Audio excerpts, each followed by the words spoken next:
The two frauds, दो ठगी।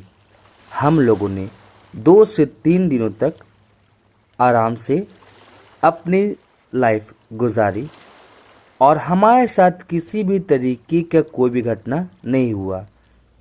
हम रात को तैरते, वही दूसरी ओर दिन को छुप जाते। हम लोगों ने एक राफ्ट को भी कवर कर लिया था और हम क्या करते, हम इसी तरीके से आगे बढ़ते और सूरज की रोशनी को भी देख पा रहे थे। वही रात के समय बहुत ठंडी ठंडी हवाएं भी चलती। हम ब्रेकफास्ट में मछलियाँ खाते और हम क्या करते, हम नदियों को देखते थे, उसमें तैरते, फिर सो जाते, फिर उठते, फिर तैरते, फिर सो जाते। इसी तरीके से चल रहा था। हम रात को राफ्ट का इस्तेमाल करते थे और हम उस दौरान बहुत सारी बातें भी कर रहे होते थे। अब स्टीम बोट के अलावा हम दोनों के पास एक दूसरे का साथ था। सब कुछ बहुत ही ज़्यादा अच्छे तरीके से चल रहा था हमारे राफ्ट में कि एक दिन हमें एक कैनोई मिलती है जो कि पानी के रास्ते के किनारे थी।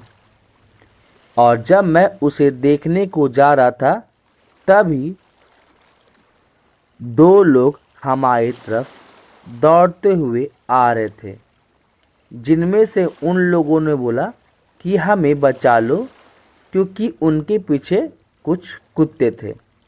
तो मैंने उन्हें बोला ठीक है, आप हमारी कैनोई में आ जाओ।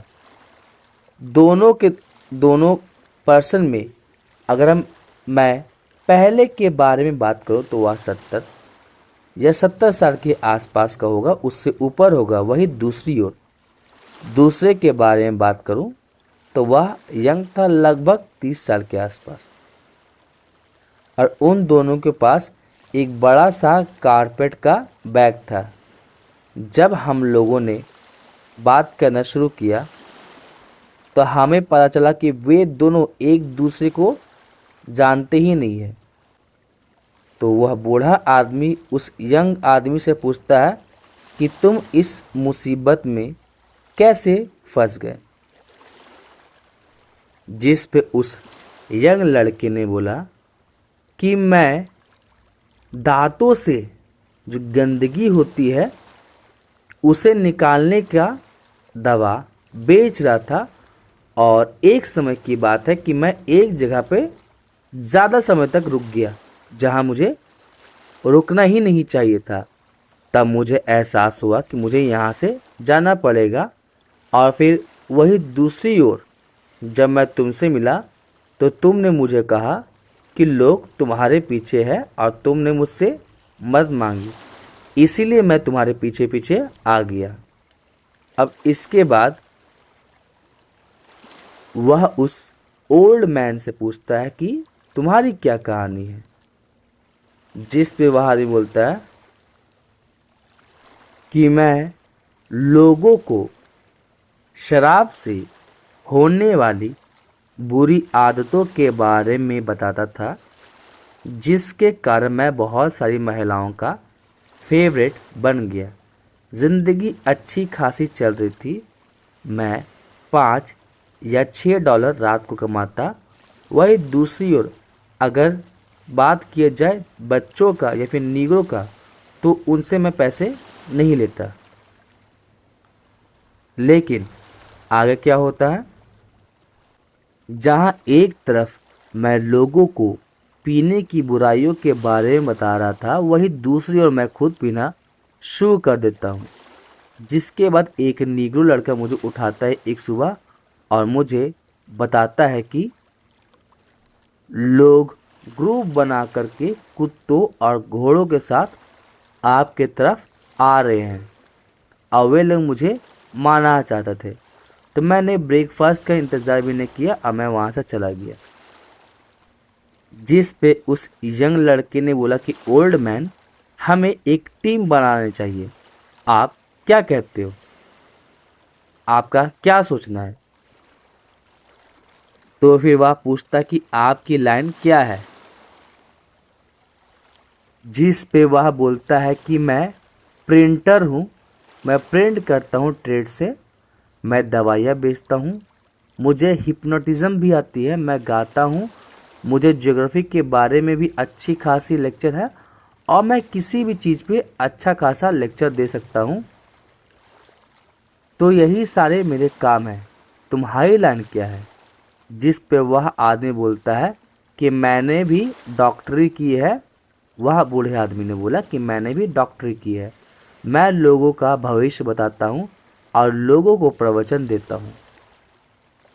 जिसके बाद थोड़ी देर तक सन्नाटा हो जाता है और वह यंग आदमी आहें भरता है।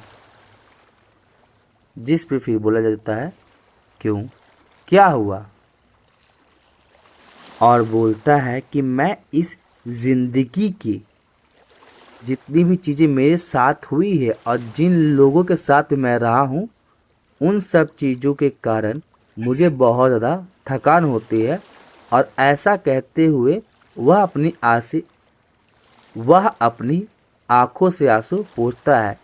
जिस पे वह बोलता है यह मेरी ही जिम्मेदारी है और मुझे विश्वास है कि मेरी ग्रेव यहीं कहीं होगी, क्योंकि इस दुनिया ने तो मुझसे मेरी सारी की सारी चीज़ें छीन ली, लेकिन मेरा ग्रेव, मेरा कब्र को वह कभी नहीं छीन सकेंगे। एक समय आएगा जब मैं ज़मीन पर लेटा हुआ होऊंगा और सारी की सारी चीज़ें मैं भूल चुका हूँगा। ऐसा बोलते हुए वह रोना शुरू कर देता है। जिस पे अब आगे क्या होता है, वह बूढ़ा आदमी बोलता है लेकिन हम लोगों ने तो कुछ ऐसा किया ही नहीं है और इन सब चीज़ों का हमसे क्या वास्ता। जिस पे वह आदमी बोलता है मुझे पता है हम लोगों ने ऐसा नहीं किया है, लेकिन मैं आप पे ब्लेम नहीं डाल रहा हूँ। मेरी यह जो कंडीशन है उसका रिस्पॉन्सिबल भी मैं खुद हूँ और यह सही है कि मुझे सफ़र करना चाहिए। फिर थोड़ी देर तक बातें नहीं होती है, फिर उन लोग के बीच में बातें शुरू हो जाती है। अब यहाँ पे आदमी बोलता है कि तुम्हें मेरी बातों पे विश्वास नहीं होगा, क्योंकि किसी आदमी को भी नहीं होता है कि मेरी बर्थ का, मेरे जन्म का सीक्रेट क्या है। जिस पे वह बोलता है कि आपके कहने का मतलब क्या है। फिर वह बोलता है जेंटलमैन, मैं तुम्हें एक सच बताता हूँ, मैं एक ड्यूक हूँ, मतलब मैं जन्म से एक राजा हूँ। अब हम सारे के सारे लोग अचंभित हो गए। जिस पे वह आदमी बोलता है हाँ, मेरे दादाजी वह कौन थे, तो ड्यूक ऑफ ब्रिज वाटर के सबसे बड़े बेटे थे।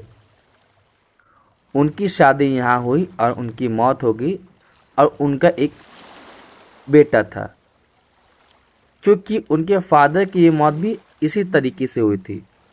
फिर जो उनका दूसरा बेटा था उन्होंने ड्यूक की जगह ले ली और जो रियल ड्यूक था, यहाँ ड्यूक का मतलब राजा हो रहा है, तो जो रियल ड्यूक था, जो कि इन्फेंट था, बच्चा था जिसकी जन्म ही हुई थी, उसे इग्नोर कर दिया गया था और मैं उसी जन्मे हुए बच्चे का डिसेंडेंट हूँ, बेटा हूँ। और इसी तरीके से मैं ड्यूक ऑफ ब्रिज वाटर का एक अधिकारी हूँ, लेकिन मैं अकेला हूँ, मैं तनहा हूँ, मैं शिकार करता हूँ और मुझे समाज से भी बर्खास्त कर दिया गया है। मुझे इस बात से गुस्सा भी है, मेरा दिल भी टूटा हुआ है कि मैं किस तरीके से क्रिमिनल लोगों के साथ रह रहा हूँ। और ये सारी की सारी बातें वह यंग लड़का जब बोल रहा होता है तो सारे के सारे लोग अचंभित हो जाते हैं। वह दूसरी जिम और मैं उस पर थोड़ा तरस खा रहे थे और लेकिन इससे कुछ होने वाला भी नहीं था।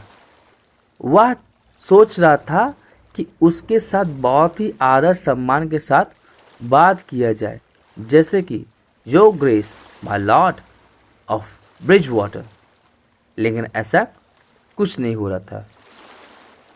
साथ ही साथ वो ये भी चाह रहा था कि जब कभी भी हम डिनर करें तो हम उसका इंतज़ार करें और उसे खाने दें, क्योंकि राजा महाराजाओं की तो बात ही कुछ ऐसी होती है।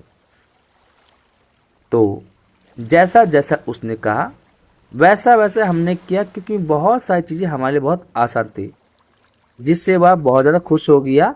लेकिन यह बात उस बूढ़े आदमी को बिल्कुल भी पसंद नहीं आई, जिसके बाद वह दोपहर के बोलता है, इधर देखो ब्रिज वाटर, मैं तुमसे माफ़ी करना चाहता हूँ कि तुम्हारी ज़िंदगी में इतनी सारी कठिनाइयाँ आई, लेकिन तुम एक लौते ऐसे व्यक्ति नहीं हो जिसकी ज़िंदगी में इतनी सारी कठिनाई आई है, या जिसकी ज़िंदगी में इस तरीके का दुख तकलीफ़ है जिससे बोलने के बाद वह रोने लगता है। तो फिर पूछा जाता है तुम्हारे कहने का मतलब क्या है? तो वह बूढ़ा आदमी बोलता है, ब्रिज वाटर, मैं लेट डॉल्फिन हूँ, मतलब मैं हक्का बक्का रह गया हूँ। जिसके बाद वह बोलता कि हाँ, यह सही है कि तुम एक गरीब राजकुमार को देख रहे हो जो अचानक से गायब हो गया था। लुइस 17 जो थे, जब वह फ्रांस में चले गए थे, तुम उसी के तरफ देख रहे हो। जिस पे ब्रिज वाटर को तो यह बात विश्वास ही नहीं हो रही थी। फिर उसके बाद वह बूढ़ा आदमी बोलता है, चलो ठीक है। साथ ही साथ वह बूढ़ा आदमी रो रहा था और हमें समझ में भी नहीं आ रहा था कि हम क्या करें। हमें उसके लिए बहुत ज़्यादा तकलीफ़ महसूस हो रहा था। वही दूसरी ओर हमें इस बात की खुशी भी थी कि वह हमारे साथ था। तो हम लोगों ने उसे बहुत कंफर्ट करने की कोशिश की, लेकिन वह बहुत ज़्यादा दुखी था। वही राजा कहता है, ब्रिज वाटर चेयर अप, चलो हाथ मिलाए और दोस्त बन जाए। और हम लोगों ने उसे क्या कहा, योर मैजेस्टी, मतलब महाराजा धीराज। राजा को जिस तरह से उपाधि दी जाती है ठीक वैसे ही। और हम लोगों ने भी उसका खाने पे इंतज़ार किया, और जब तक वो नहीं आ गए हम लोग बैठे भी नहीं, जिससे उन्हें भी बहुत ज़्यादा अच्छा लग रहा था। ज़्यादा समय भी नहीं हुआ था जिसके बाद जिम और मुझे यह पता चला कि दोनों के दोनों झूठे थे। ना ही कोई राजा था और ना ही कोई महाराजा था। लेकिन मैंने कुछ नहीं कहा। मैंने बोला बस हमें शांति बनाए रखनी है, ताकि यहाँ पे इस परिवार में जो हम हैं इसमें किसी भी तरीके का वो भी भेदभाव होना शुरू ना हो जाए। अगर वह चाहते हैं कि हम उन्हें किंग या ड्यूक बनाए तो इसमें हर्ज ही क्या है, क्योंकि मैंने अपने पिता से एक चीज़ सीखी थी कि लोगों को सबसे बेस्ट तरीके से उनके प्यार देने का अच्छा तरीका क्या है कि जिस तरीके से वह रहना चाहते हैं उन्हें उसी तरीके से हमें रहने देना चाहिए।